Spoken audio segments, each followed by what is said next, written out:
Hello YouTubers.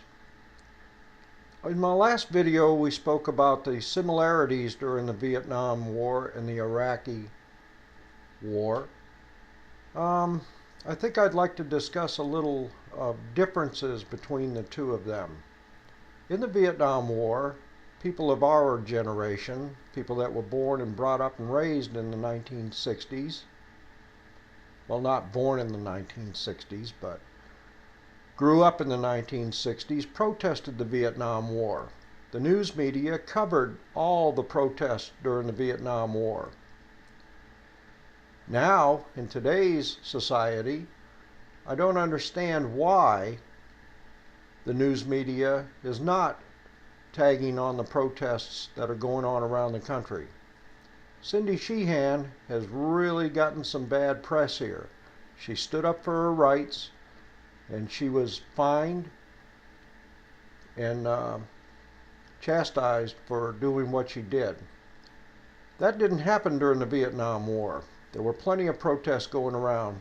Kent State was one of the biggest protests where students were actually killed by the National Guard. You don't see the protest marches going on.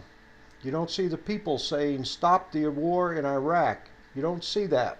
Occasionally you might see a blurb go across the TV about some protest being held in front of the White House, but not very often. That's why I say, in my humble opinion, the news media is opinionated. During the Vietnam War, we saw scenes from the battlefield. We saw people going through the rice paddies, shooting at people. Here we see similar things, but we see what the press wants us to see, not all the news as the way it should be told. In my opinion, we don't have any business in Iraq. And I will go into that in a future video as to why, in my opinion, we don't have to be in Iraq. Thank you.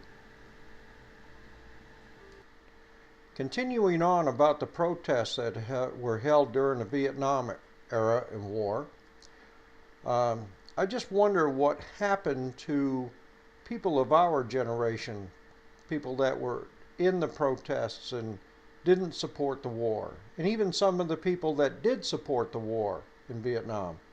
I wonder what happened to all those voices and why those voices are not being heard today. President Bush, his approval rating has dropped to an all-time low.